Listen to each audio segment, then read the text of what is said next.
I am Samantha Taylor, 28 years old, raised in a conservative Boston family where reputation meant everything. Never did I imagine my parents would choose vicious lies over their own daughter. The day they threw me out, I was carrying twins they never knew belonged to billionaire Maxwell Harrison. I cried myself to sleep in cheap motels while my world crumbled. Months later, karma worked its magic when they lost everything and showed up begging at my door. Before I tell you how my own family threw me away based on rumors, let me know where you are watching from and hit that subscribe button. Trust me, you will want to see how karma works in real life. Growing up in Boston with Harold and Martha Taylor meant understanding that appearances mattered above almost everything else. My father built a successful insurance business catering to wealthy clients, while my mother maintained our family's social standing through charity committees and country club memberships. They were strict but loving parents who pushed me to excel, resulting in my graduation with honors from Boston University and landing a job at Anderson & Murray, one of the most prestigious marketing firms in the city. By 28, I had worked my way up to senior marketing executive, managing accounts worth millions. My parents could not have been prouder, frequently bragging about my accomplishments to their friends. Their approval meant everything to me back then. I had always been the dutiful daughter, following their expectations and rarely disappointing them. Everything changed the night of our annual Client Appreciation Gala. My team had organized the event at the Fairmont Copley Plaza, and it was going flawlessly. Men in tailored tuxedos and women in designer gowns mingled over champagne and gourmet hors d'oeuvres. The lighting was perfect, the music elegant, but not overpowering.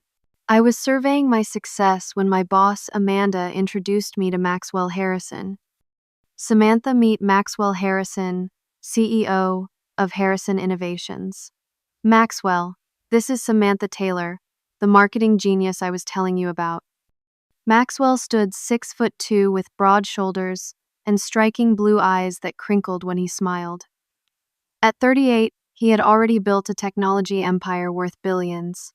What struck me most was his handshake, firm but not aggressive, and the way he actually listened when I spoke. Amanda tells me the quarterly growth in your division outperformed every other department, he said. I would love to hear your strategies sometime. There was something genuine about him that distinguished Maxwell from other wealthy men I had met. Despite his success, he carried no arrogance. I later learned he had grown up in a working-class neighborhood in Chicago, the son of a mechanic and a nurse. He built his first computer at 12 and sold his first software at 19. By 30, he had revolutionized cloud security technology and taken his company public. What began as a business conversation that night evolved into drinks at the hotel bar, then dinner the following week. I was captivated by his intelligence and humility. Maxwell could discuss complex technology concepts one minute and laugh about a silly movie the next. 3 months into dating, I was falling deeply in love. My parents were ecstatic when they met him. My father engaged Maxwell in long discussions about business strategy, while my mother subtly highlighted our family's connections. They saw him as the perfect match, someone who elevated our family's status even further. If only they had truly valued him for making their daughter happy. Not everyone celebrated our relationship. Stephanie Curtis, my coworker in the marketing department, had made her interest in Maxwell obvious during company events. Tall, blonde, and ambitious Stephanie came from wealth and expected to get whatever she wanted. Whenever Maxwell visited the office, she found reasons to interrupt us, touching his arm and laughing too loudly at his mild jokes. I noticed her cold stares when she thought no one was looking. 6 months into our relationship, I missed my period. The home pregnancy test showed positive, and the doctor later confirmed I was 6 weeks pregnant. The news filled me with unexpected joy. Maxwell and I had not discussed children, but our relationship felt solid. We had already said "I love you," and he had given me a key to his penthouse apartment.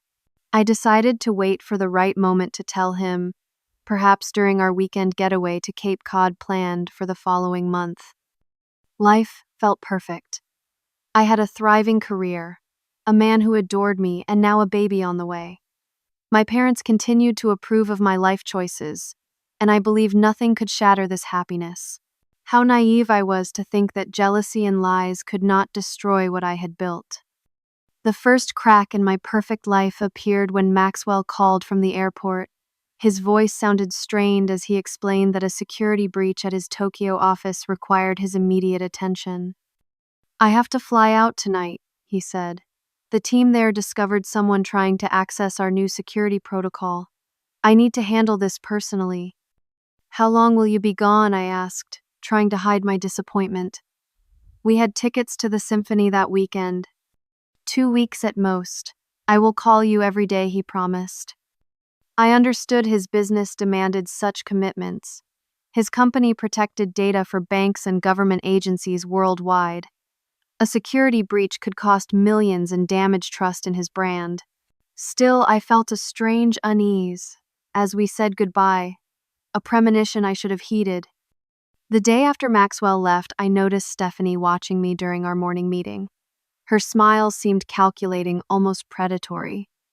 By afternoon, hushed conversations stopped when I entered the break room. A junior associate avoided eye contact in the elevator. Something was wrong. Amanda called me into her office 2 days later, her expression grave. "Samantha, I need to ask you something uncomfortable," she began. "Have you been offering special incentives to clients outside company policy?" My confusion must have shown on my face. "What do you mean by special incentives?" She slid a printed email across her desk. It appeared to be from my company account, suggesting to a client that I could offer personal attention in exchange for increasing their contract. The implication was unmistakable. "I never wrote this," I said, my hands shaking. "Someone must have accessed my email." Amanda looked skeptical but agreed to investigate. As I left her office, I saw Stephanie watching, a small smile playing on her lips. Over the next few days, similar emails emerged, all supposedly from me, to various male clients. The IT department confirmed they came from my account, though I knew I had never written them. Someone had gained access to my credentials. Trying to reach Maxwell became increasingly difficult. The time difference meant we could rarely speak live. His texts were brief, explaining he was working around the clock. When we did talk, the connection was poor, our conversations frustratingly short. I wanted to tell him about the strange accusations, but never found the right moment. The workplace became hostile territory. Colleagues whispered as I passed. Human resources called me in for formal questioning. Clients began requesting different account managers. I felt like I was drowning while everyone watched from shore. Worse still, the rumors reached my parents' social circle. My mother called one evening, her voice tight with concern. "Eleanor Whitfield mentioned something disturbing at Bridge Club today," she said. "She heard you might be involved in some inappropriate conduct at work. Please tell me that is not true." "Of course it is not true, Mom," I insisted. "Someone is spreading lies about me." Her silence spoke volumes about her uncertainty. During this turmoil, I experienced severe morning sickness. A visit to the obstetrician brought shocking news: I was carrying twins.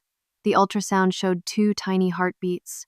Under different circumstances, this would have been cause for celebration. Instead, I sat alone in my car afterward and cried, overwhelmed by joy and terror in equal measure. Maxwell texted that his trip needed to extend another week. The situation was more complex than anticipated. I responded with casual understanding, hiding my growing desperation behind cheerful emojis. I needed him home. Meanwhile, Stephanie escalated her campaign. Somehow she obtained photos of me at business dinners and manipulated them to look intimate, sending them anonymously to the HR department. She befriended junior staff, feeding them stories about my supposed misdeeds. Most painfully, she inserted herself into my parents' lives. I discovered she had approached my mother after church expressing concern about my behavior. "That nice Stephanie from your office says you have been under tremendous pressure," my mother said during Sunday dinner.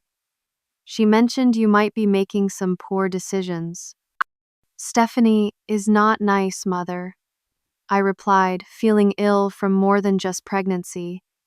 She wants my position and my boyfriend. My father frowned. That sounds paranoid, Samantha.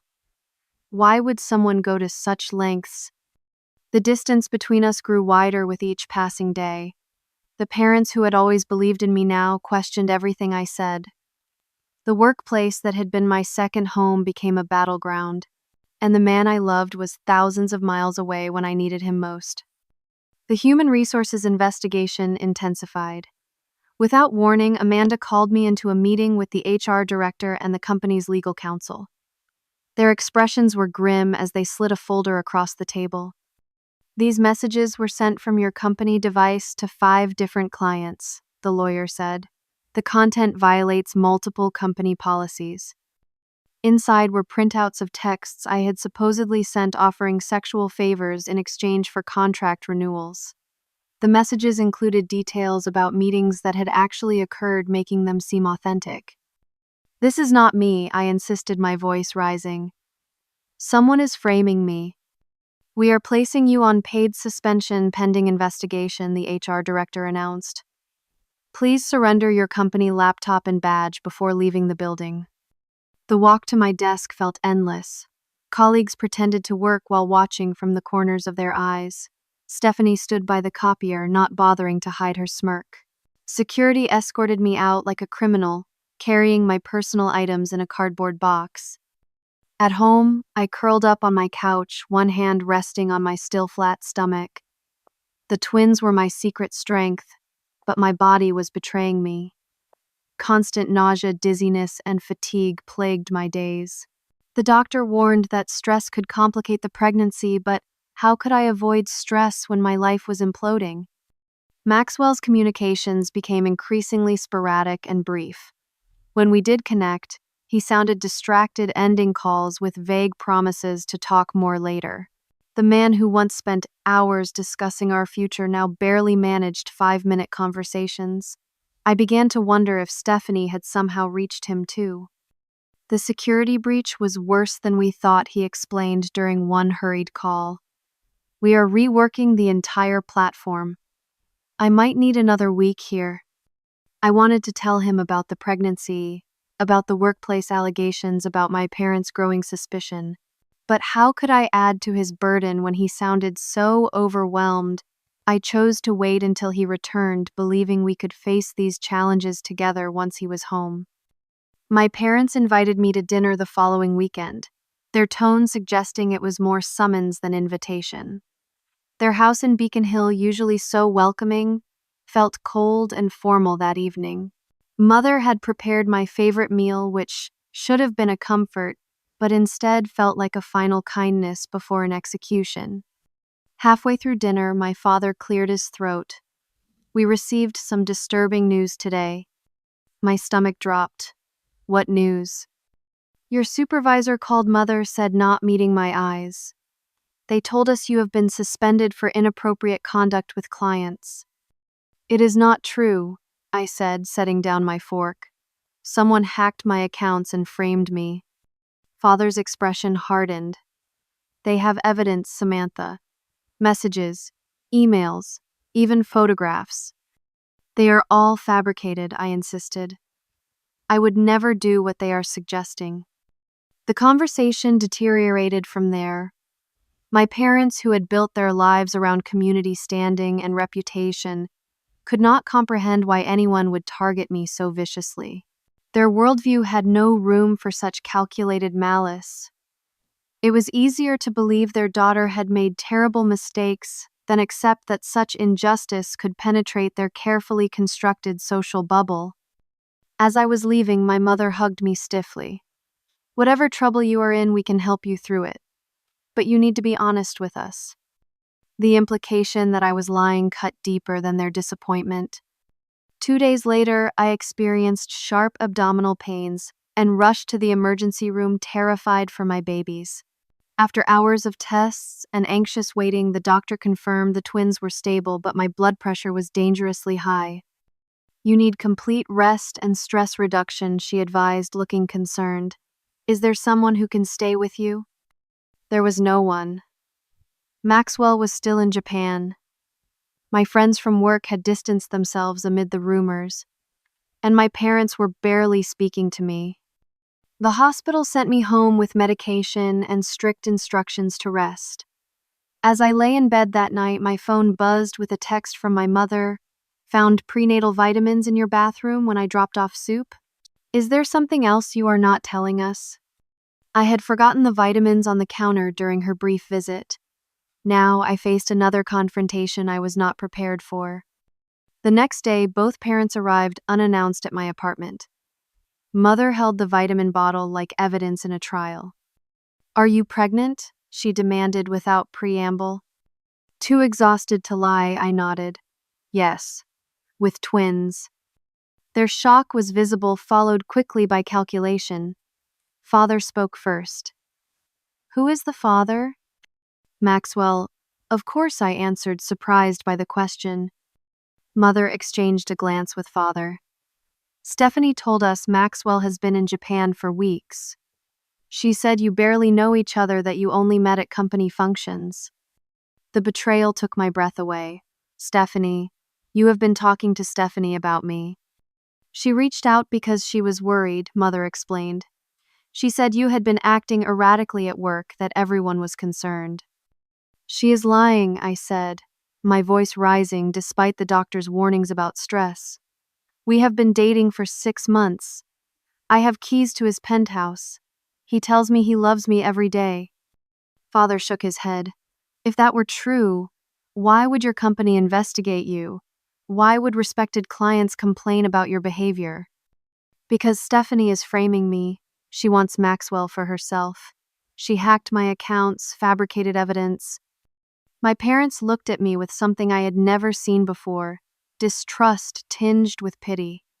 They believed I had invented a relationship with my wealthy boss to explain away a pregnancy from some shameful encounter. Nothing I said could penetrate their certainty that their daughter had fallen from grace. As my hospital bills arrived, another crisis emerged. My suspension had been converted to unpaid leave, cutting off my income. Savings could sustain me for perhaps 2 months, but not with medical expenses for a high-risk twin pregnancy. When I explained my financial situation to my parents, hoping for temporary support, their response shocked me. Perhaps this difficulty is a sign, Mother suggested carefully. Have you considered that this might not be the right time for you to become a mother? She was suggesting termination. My own mother, who had raised me with stories of how precious I was from conception, was now implying I should end my pregnancy to salvage my reputation and finances. I placed both hands protectively over my stomach and asked them to leave. The final confrontation with my parents came on a rainy Tuesday evening. I had been trying to reach Maxwell for 3 days without success. My bank account was dwindling. The HR investigation had concluded with a recommendation for termination.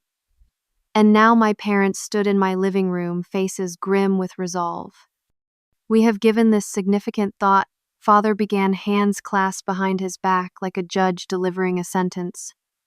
We believe you need professional help. Mother nodded, adding, we have found a residential treatment facility that can address both your emotional issues and your pregnancy situation.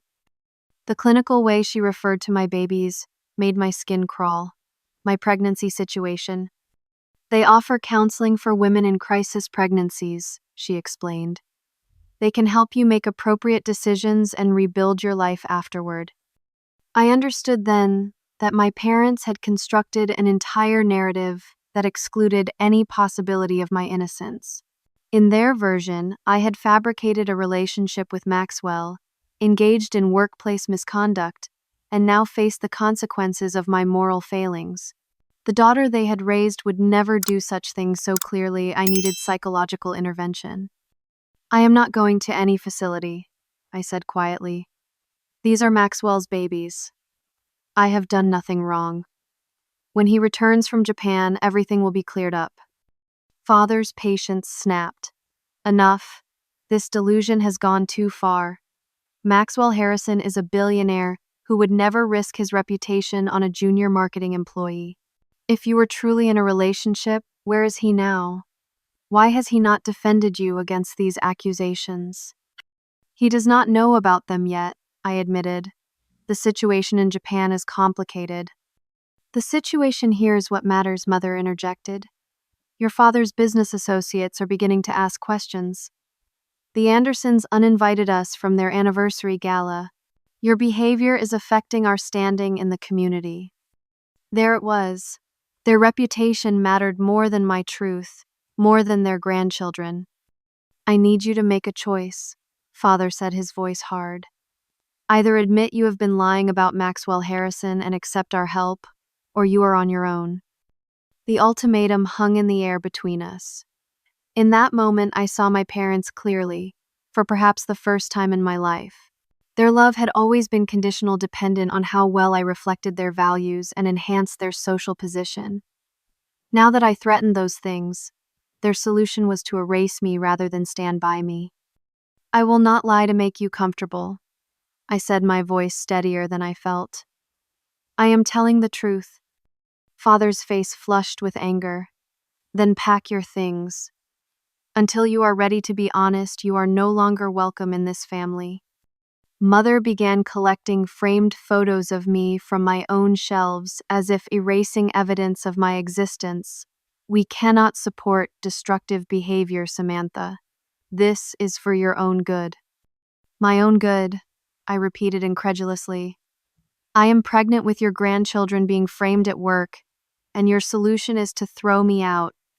They are not our grandchildren if we do not even know who fathered them. Mother replied, her voice ice cold.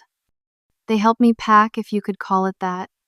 Mother stuffed my clothes into garbage bags while Father disconnected my television, claiming they had purchased it as a housewarming gift. They took back the pearl necklace that had been my college graduation present. Even my childhood stuffed bear was deemed family property since grandmother had given it to me. As they prepared to leave, Mother paused at the door. For a moment, I thought maternal instinct might overcome her pride. Instead, she said, "When you are ready to admit your mistakes and accept help, call us. Until then, do not contact us or other family members." The door closed behind them with terrible finality. I stood in my half-emptied apartment, physically pregnant, but emotionally orphaned. With no income and rent due in 2 weeks, I sold my furniture and moved to a motel that charged by the week. The room smelled of stale cigarettes, despite being designated non-smoking. The sheets were thin, the towels threadbare.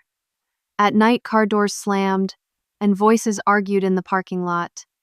I kept the chain locked and a chair propped under the doorknob. My termination letter arrived by certified mail at my old address.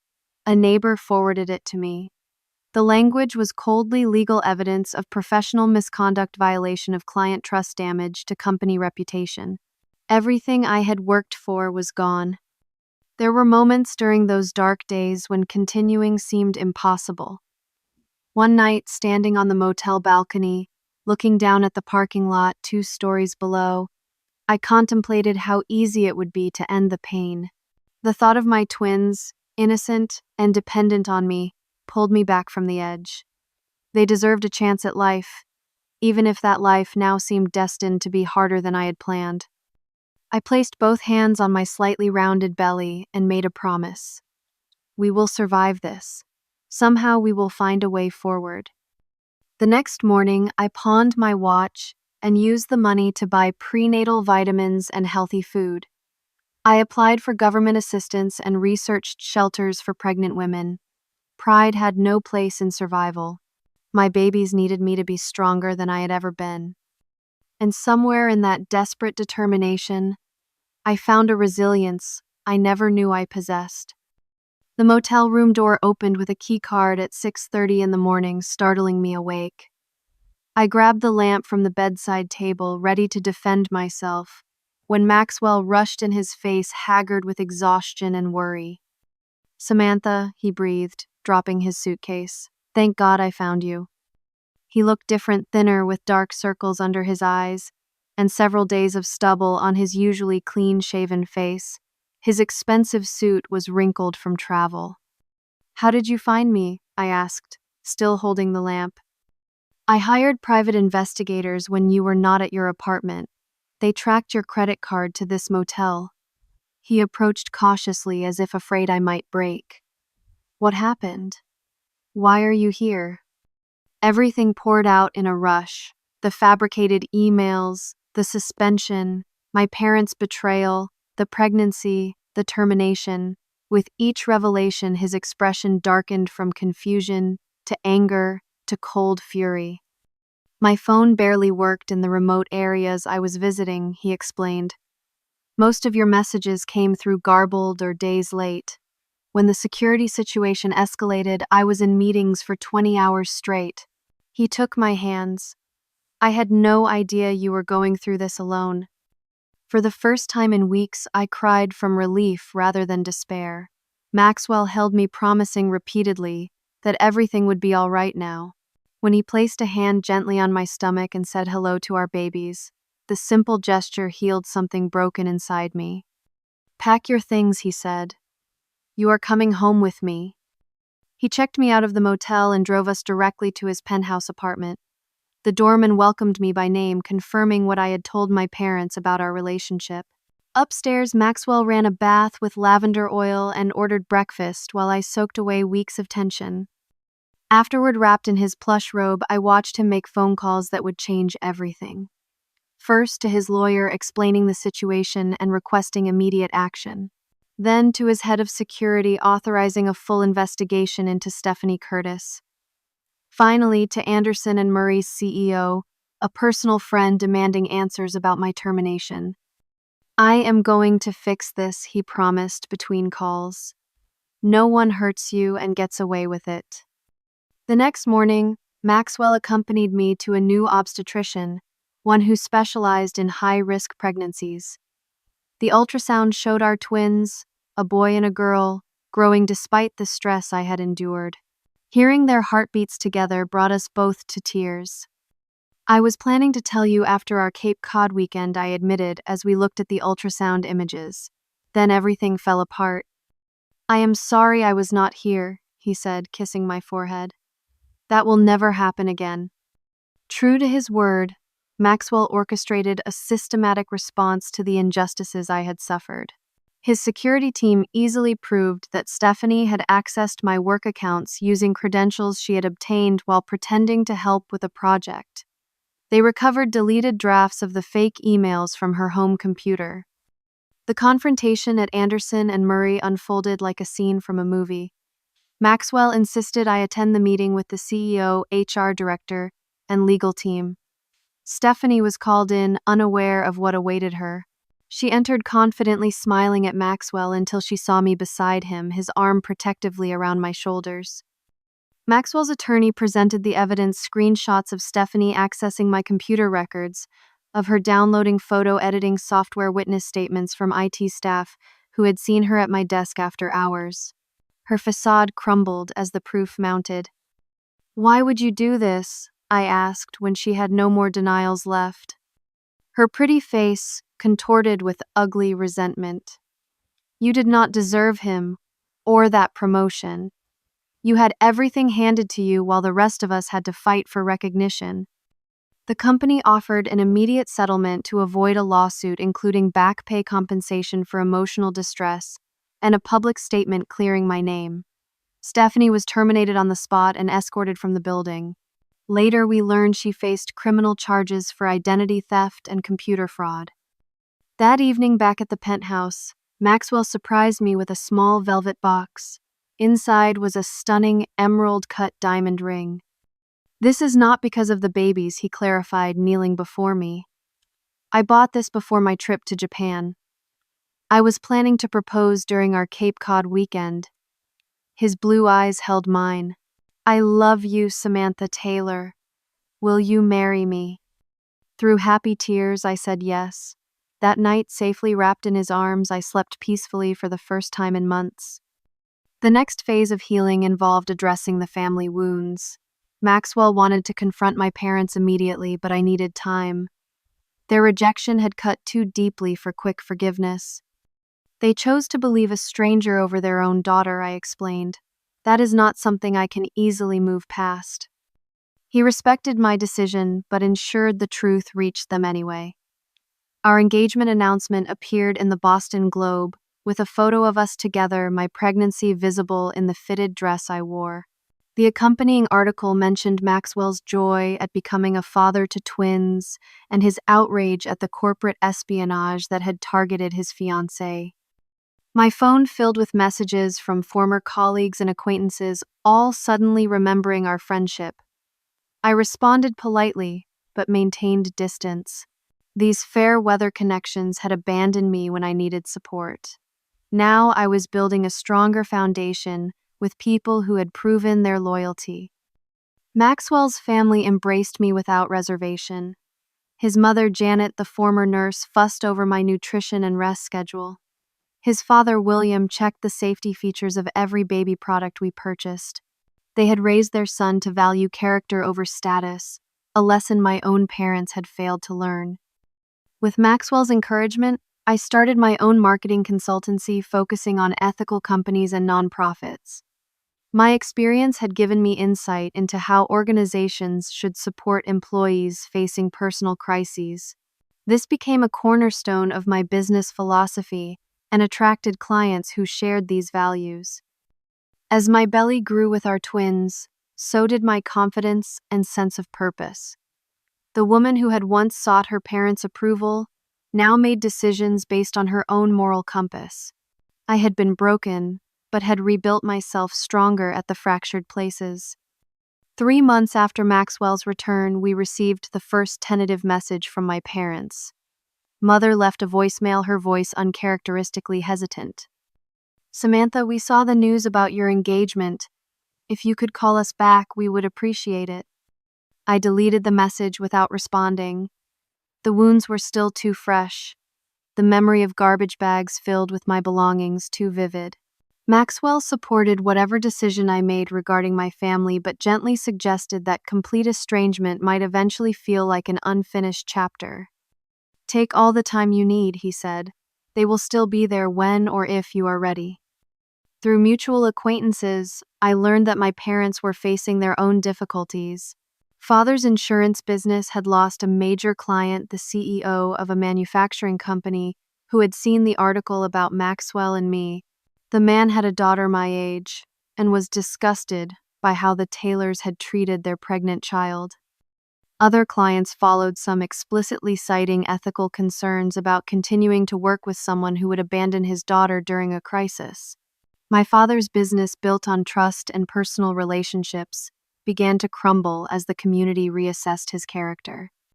Mother's position on the hospital charity board became untenable when several major donors threatened to withdraw support. The irony was bitter.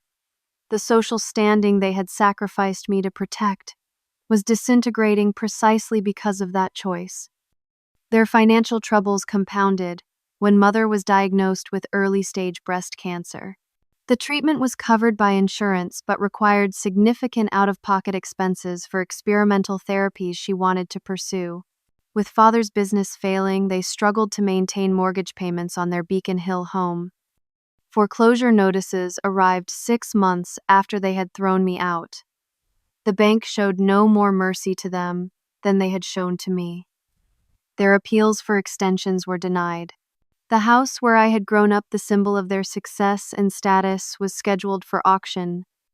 Their desperation increased as their social circle contracted. Former friends, uncomfortable with the rumors about family discord, stopped including them in gatherings.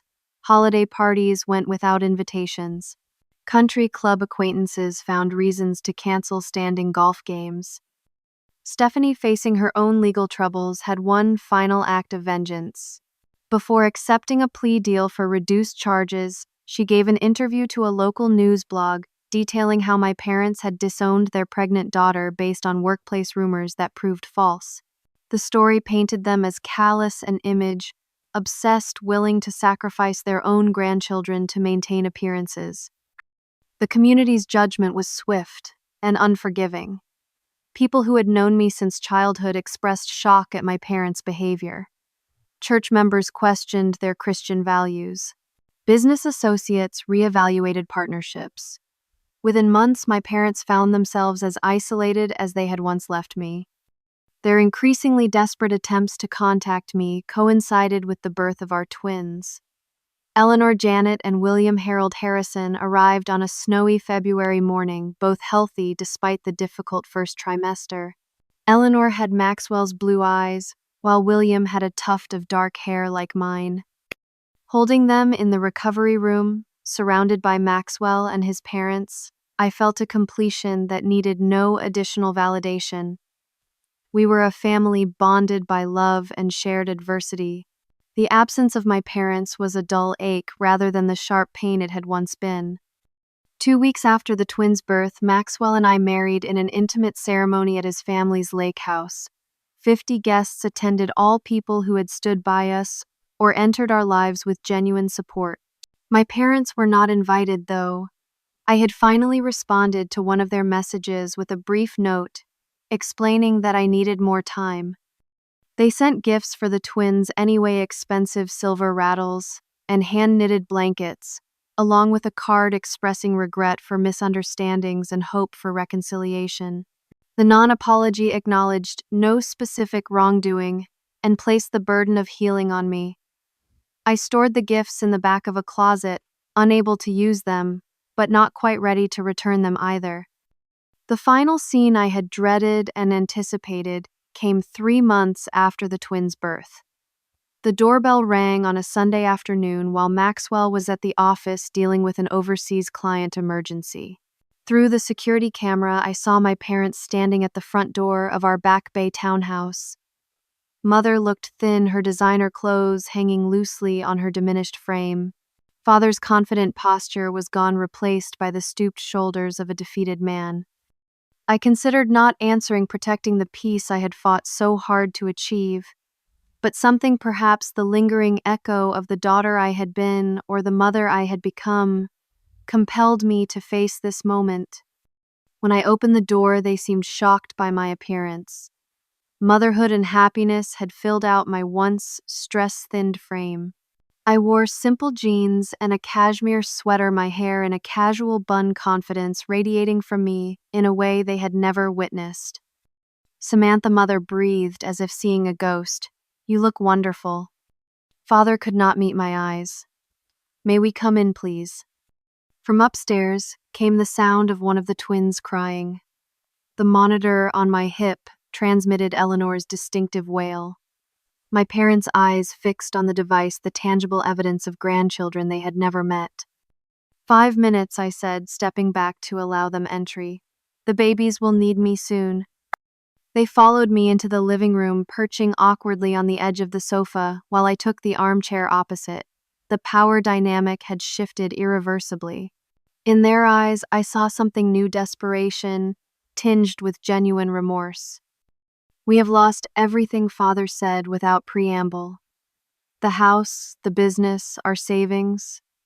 Mother touched her short hair, regrown after chemotherapy. "I have been ill. The treatments are expensive." They were not just here to apologize. They needed help. The knowledge should have been satisfying karma, completing its perfect circle. Instead, I felt a complex mixture of vindication and pity. These diminished people had once been the center of my world. "What do you want from me?" I asked directly. Their eyes met in silent communication before Father spoke again. "We were wrong, Samantha. Terribly wrong. We believed lies because they fit our understanding of the world. We failed you when you needed us most." It was the first real acknowledgement of their betrayal. Not a misunderstanding, not a mutual problem to overcome, but their failure as parents. "We have nowhere else to turn," Mother admitted. "We are about to be evicted from our apartment. The medical bills keep coming." Before I could respond, both twins began crying in earnest. "I need to tend to my children," I said, rising. "Wait here." Upstairs in the nursery, changing and feeding the twins, I contemplated the broken people sitting in my living room. They had abandoned me at my lowest point, choosing reputation over love. Now they came seeking rescue, having lost the very status they had sacrificed me to protect. The symmetry was almost too perfect. Carrying Eleanor and William downstairs, I made my decision. It would not be one of vengeance or easy forgiveness, but something more complicated and ultimately more healing. My parents' faces transformed when they saw the twins. Mother's hand flew to her mouth, stifling a sob. Father blinked rapidly, fighting tears. For a moment, they were simply grandparents seeing their grandchildren for the first time, all the betrayal and pain temporarily suspended in the presence of new life. "This is Eleanor," I said, adjusting the baby in my right arm. "And this is William." We named him after Maxwell's father. The unspoken message was clear.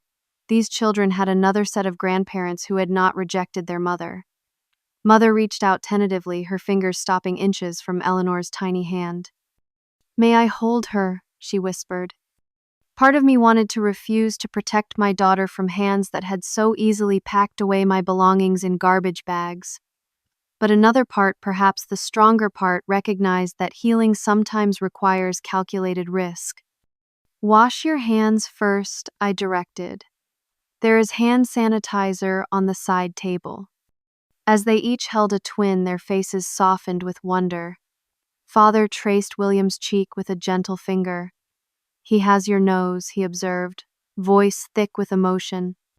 "Why are you here?" I asked again, needing complete honesty before we could move forward.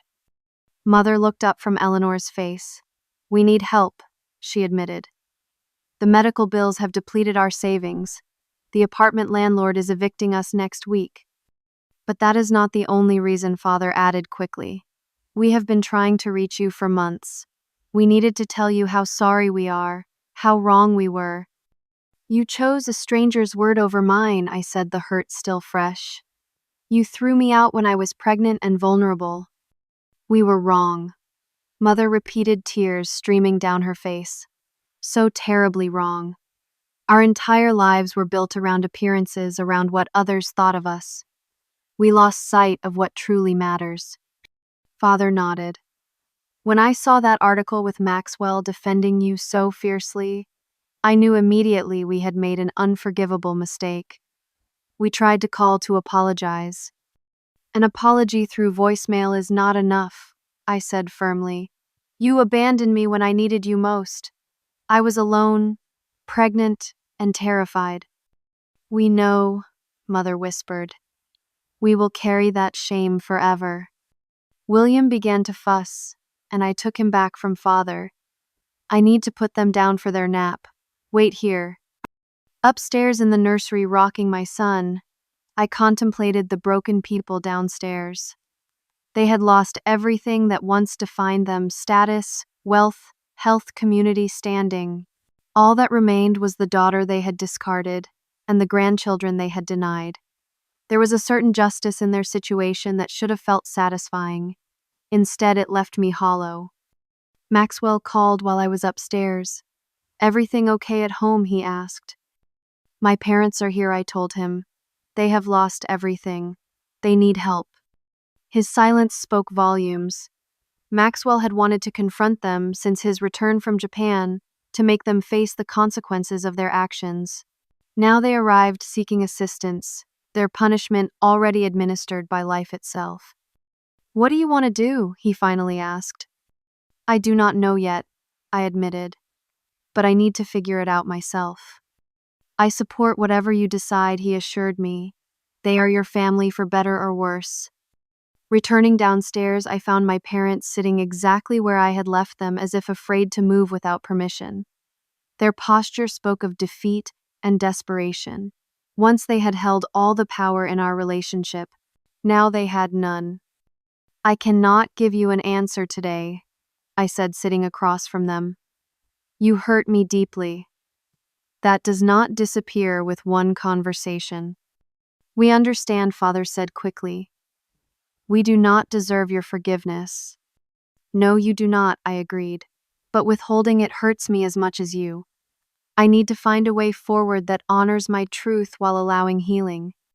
Mother nodded hope, flickering across her exhausted face. Here's what I can offer now, I continued. Maxwell and I will help with Mother's medical expenses. We will find you temporary housing while you rebuild your lives. But there are conditions. They leaned forward, eager for any lifeline. First, you will both attend therapy together and separately. You need to understand why you were so quick to believe the worst about your daughter. Father winced but nodded agreement. Second, any relationship with the twins will develop slowly under my supervision. Trust must be rebuilt before you have any meaningful role in their lives. Of course, Mother whispered. Third, I need complete honesty from this point forward. No more caring about appearances over truth. No more conditional love based on how I reflect on you. They agreed to everything, their relief palpable. I made no promises about forgiveness or reconciliation, only that I would consider a path forward. It was more than they deserved, but less than they hoped for a balance I could live with. Over the following months, Maxwell and I helped them secure a modest apartment and arranged for Mother's medical treatments at a top oncology center. They attended therapy faithfully, sometimes sharing insights that showed genuine growth. Father found part-time work at a small insurance firm, rebuilding from scratch with humility that would have been unimaginable a year earlier. Their relationship with the twins progressed from supervised visits to occasional babysitting. Watching my father read stories to Eleanor or my mother sing lullabies to William, I glimpsed the parents they could have been might still become in this second chance. My own healing continued alongside my business growth. The marketing consultancy flourished, attracting clients who valued integrity and human-centered policies. Maxwell and I established a foundation supporting pregnant women in crisis, ensuring others would not face the isolation I had experienced. Forgiveness came slowly in small moments rather than grand gestures. The day Mother admitted she had been jealous of my relationship with Maxwell, envious of the love I had found. The afternoon Father confessed his business troubles had begun before my crisis, and he had projected his fears of failure onto me. Each truth created space for genuine connection to grow. 1 year after they appeared at our door, we celebrated the twins' first birthday with a small family gathering. My parents arrived with modest gifts and enormous gratitude for their inclusion. Watching them interact with Maxwell's parents, finding common ground in grandparent stories, I recognized the family we were becoming imperfect, scarred but healing. That evening, after everyone had left and the twins were asleep, Maxwell found me on our bedroom balcony, looking at the Boston skyline. Any regrets, he asked, wrapping his arms around me from behind. I considered the question carefully. I regret the pain, the months of separation from my family, but I do not regret the woman I became through that experience. The journey had transformed me from a daughter desperate for approval into a woman standing firmly in her own truth. I had learned that blood ties create family by chance, but respect and support maintain family by choice. Most importantly, I discovered my own capacity for resilience, for rebuilding after devastation. Some wounds never completely heal. There are still moments when I remember my mother's cold eyes as she packed my clothes, my father's rigid back as he walked away. But those memories no longer define our relationship. We have created something new from the ashes of what was destroyed, perhaps stronger for having confronted our worst selves and chosen to be better. If my story offers any wisdom, it is this: stand in your truth, even when you stand alone. The people who truly belong in your life will eventually find their way to you, sometimes through unexpected paths of loss and redemption. And when they arrive, meet them with the compassion you wish they had shown you, not because they deserve it, but because you deserve the peace it brings. What would you have done in my situation? Would you have found a way to forgive parents who abandoned you at your most vulnerable moment? Let me know your thoughts in the comments. If this story touched you, please like and subscribe to hear more journeys of resilience and healing. and share with someone who might need to be reminded that sometimes our greatest strength emerges from our deepest wounds. Thank you for listening to my story, and remember that even the darkest chapters can lead to beautiful new beginnings.